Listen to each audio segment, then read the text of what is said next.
foule assiégeait les baraques à la foire du trône, place de la Nation. C'était un dimanche de Pâques, il m'avait offert un beau petit cochon. En l'accrochant à mon corsage, il me dit d'une voix pleine de douceur: ce petit cochon, je vous l'offre en gage du profond amour que j'ai dans le cœur. Pour un cochon en pain d'épices, à mon corsage suspendu, j'ai fait un jour le sacrifice de mon bonheur et de ma vertu. Il y a des femmes qui sont difficiles et qui exigent de leurs amants des fourrures, des automobiles, des colliers de perles et des diamants.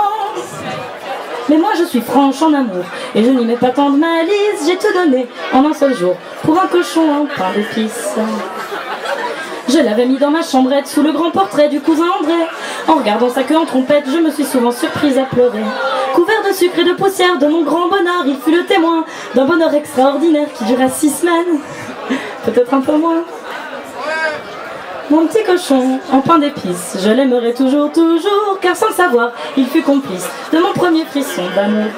Il avait des yeux en amande, et quand il voyait mon amant, débordé d'une ardeur trop grande, il les fermait pudiquement. Ce n'était pas de ces cochons qui symbolisent tous les vices, il était plein de discrétion, mon petit cochon en pain d'épices. Hélas, mon bel amant volage un jour me quitta comme ça tout à coup, en me laissant pour tout message une paire de chaussettes qui étaient pleines de trous. Je connus alors la misère, le régime jockey et les privations. La faim est mauvaise conseillère, un jour de fringale, j'ai bouffé le cochon. Mon petit cochon en pain d'épices, témoin discret de ma passion, je l'ai boulotté avec délice, tout en lui demandant pardon.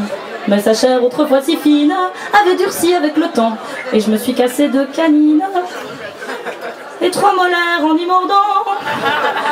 Ce n'est qu'à force de pleurer, ne fût-ce pour qu'il se ramollisse, que j'ai enfin pu le dévorer, mon petit cochon en pain d'épices.